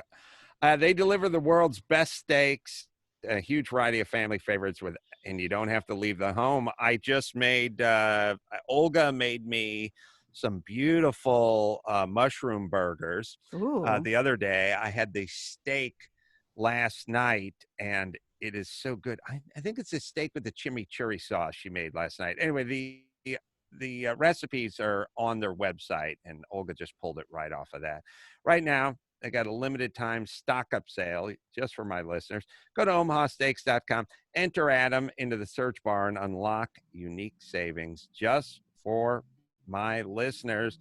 There's a variety of ready to ship boxes available now, and enter Adam at search and save over 50% on your order and get free shipping on orders over $69. Go to their website, check them out. Great food, great product. Omaha Steaks, right, Dawson? Never been a better time to stock up on Omaha Steaks. Stock up sale is going on right now with ready-to-ship packages. Save 50% or more on plus free shipping on orders of $69 or more. That's omahasteaks.com. Type Adam in the search bar. All right. Wow. Let's see. You know We what? have I'm actually gonna. Your advertising worked. I'm actually gonna. When I get off of here, I'm gonna order. I love steak. I like Omaha steaks, and I didn't even think this time more than ever. They must be through the roof. Oh God, they got to be busy. All right. Oh. Do we have? Sorry, if you find it, tell me, Maxipat. If not, Gina, you can move on to the next story. All right. Well, a contestant on Price is Right shot his shot with his ex-girlfriend while spinning the wheel on the game show. So this dude's name is Paris, and he made his way to the wheel spin during Monday's broadcast with Drew Carey. He gave him a chance to say hello to anyone he wanted. He said hi to his boys. He listed all his friends. And then he decided to seize this opportunity to try and win his ex back. Here's what it looked like.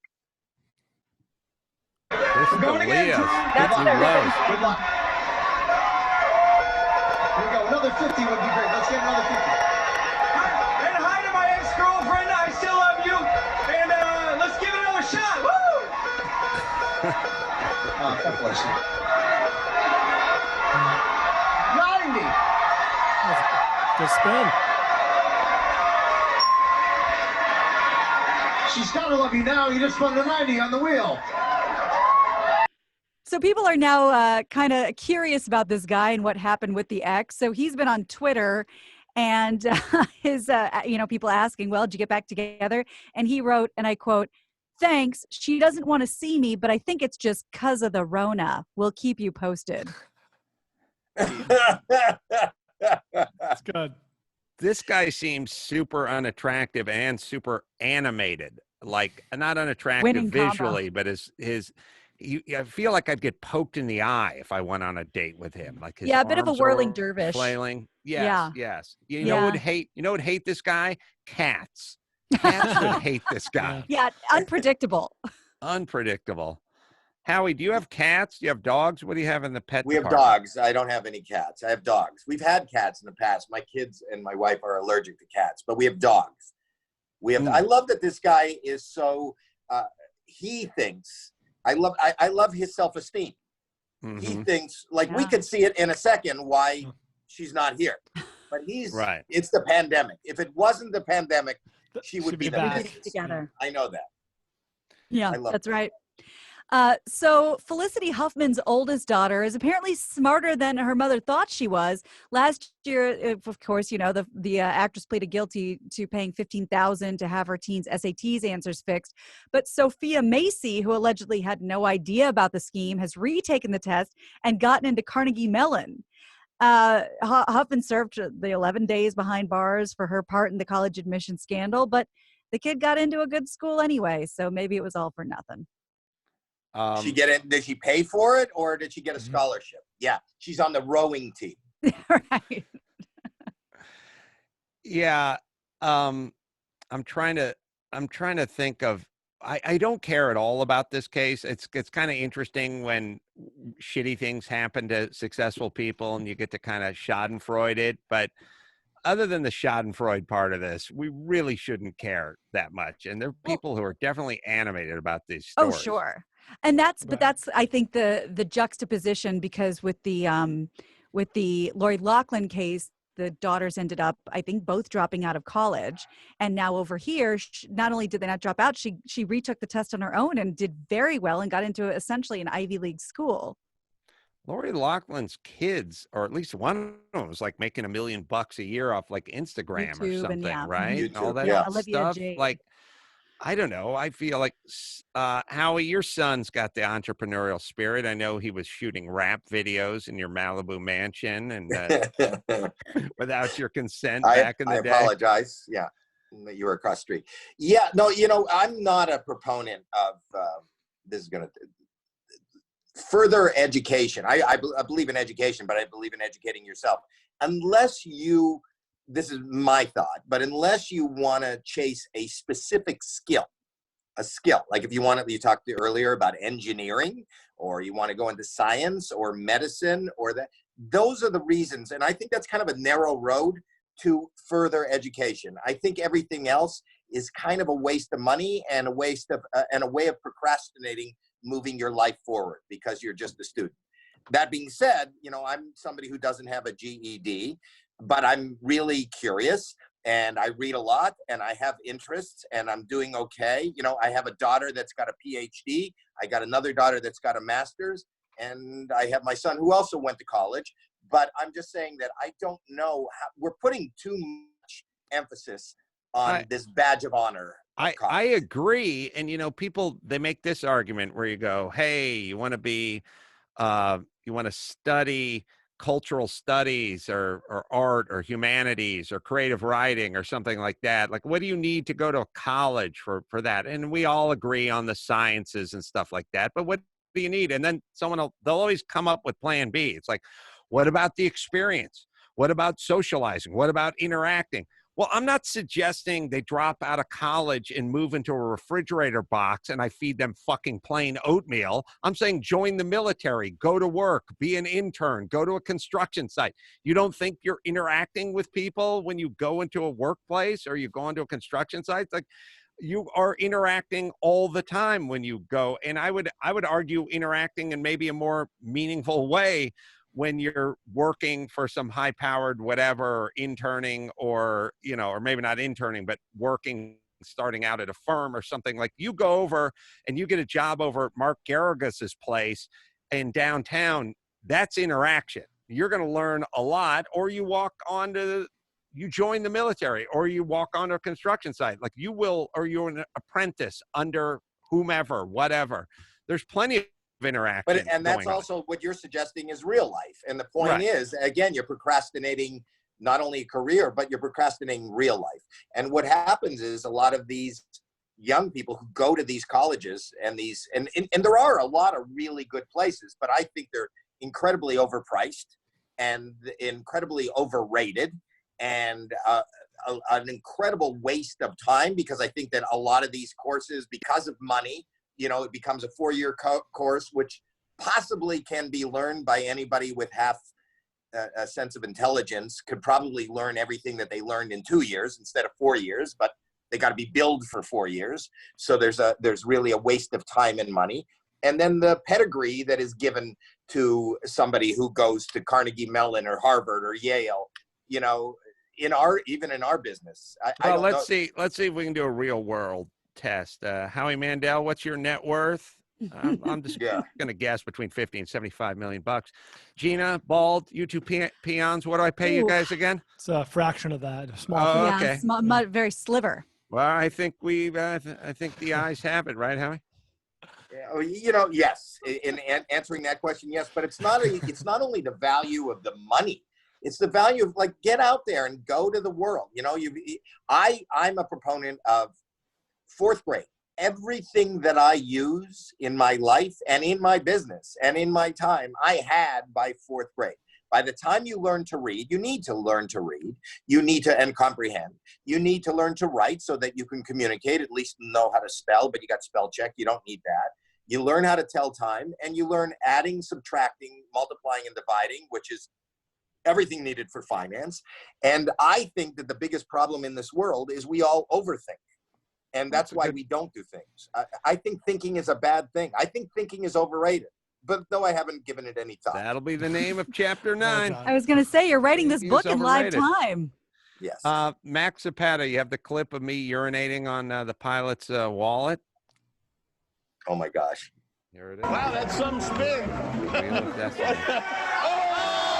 Adam Pease on your Oh, wallet. my God. We've hit the mother load.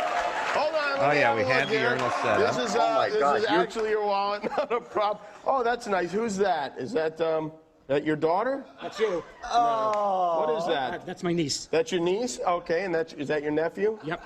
And what is this, your pilot's license? Yep. All right, I'm going to toss that in the... Are you kidding me? The guy was watching. Adam has trouble controlling that thing. Hey, don't talk. Let me phone. Sorry, Mike. Mike, what do you think of Adam's genitalia? No comment. No comment? He's staring at my chair. Here we go. Take a look in there. That's Mike's wallet. He's really going. My favorite part of this show is dreaming up what would go on that reel.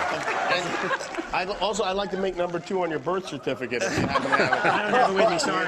You know, Adam, are you finished? I got a little more. All right, try to seal that thing up, will you? All right, there we go. Yeah, shake, shake, shake. Give Mike his wallet back, will you, Adam? Got the tongs Come on, out. everybody, let's have a nice round of applause for Mike. Oh my God. Give Mike the whole tongue. Yeah. Howie, you're going insane. Howie, you're going insane, right? Oh. We broke America's Howie. Got You know what's Talent, funny my after all ass. that? How about I piss on that show? Okay, but here's the thing. What was funny is, first of all, you're like a superhero. You got to show that to the people at Marvel. That's another. You could be in the. No. You know, I think that's a superhero that nobody else, superpower that none of us have. But Oh, even boy. with all that, even with the audience, I heard you say, "Don't talk." You said don't talk. Like the talk, if somebody was talking directly to you, that would have stopped. The audience is not a problem. Yeah, that's The fact that gauche. It's on demand. Just don't say a word. Whizman. Yeah. Whiz man. My catchphrase is "You're in trouble" when I point at the that's bad guy. good. Oh, you wouldn't like me when I'm pissed. You Oh, don't that's want to see good. me Wow. pissed. That's good. Wow. That's good too. Yeah. I doused his wallet and we pulled it out. And it was always a funny part of the Man Show because I would sit around and come up with the Wheel of Destiny. And it'd be like, well, you're going to have to talk to legal at Comedy Central and see if you can pee on someone's wallet. And like, I just remember like arguments like, well, look, what's the difference between tobacco and pubes? Really? Like, what are we really talking about? I don't think doing a bong load of my pubes would be inherently dangerous. Or maybe we'll get them to sign a waiver. Like, there was so much gray area when we were doing that show about shit we could do and shit we couldn't do that it was just a constant negotiation. Just the phrase, what is the difference between my pubes and tobacco is not a question that's asked that frequently. Almost never. All right, shall we bring it home, Gina Grad? You got it. I'm Gina Grad, and that's the news. Gina That was the news with Gina Grad. Tomorrow, Michael Imperioli is going to be on, and Dan Crenshaw. Dan's Freaking out. He's a politician. But I don't know if he's a Republican, but I don't know if he's a representative or whatever. But he was the guy with the eye patch that went on SNL, and he's a really interesting guy. He had to apologize. Extra. Right? Yeah, No, well, he they apologized to him. They apologized to him, yes. Right. And I immediately liked him because he was like, I get it. And he made a joke about it, like self-deprecation. Anyway, ex-Navy SEAL, really interesting guy. I'm listening to his book, and he's talking about being blown up and how he lost his eye. And it's incredible stuff. So what are you saying? You got a better show tomorrow than you have today. Is it what you're saying? Possible. It's okay. It's all right. I'm okay with it. Not as funny, but more inspirational. Howie And Adam, Mandel. all I'm saying is don't embarrass me in front of Michael Imperioli. I shall not. He's a good dude. A competition show is called Sold Out, and it's going to air on May 1st at 7 p.m. Eastern on Talk Shop Live. And you can go to /channel/Howie Mandel and find out. And a lot of the money is going to a good cause as well. America's Got Talent, so we're going to keep on top of that, which is season 15 premieres May 26th for the 2-hour-long. And then if they go to howiesgames.com, I'm coming up with my own games, which I was doing before, but now all the money goes to buy PPE. You can download like a Candy Crush game where instead of candies, it's all little bacteria and viruses. You know, the Howie Mandel. On brand. Howiesgames.com. I'm on brand, yes. And good sports is coming up. But until then, this is Adam Carolla for Ross Tucker, Howie Mandel, Gina Grad, and Paul Bryan saying mahalo. Thanks,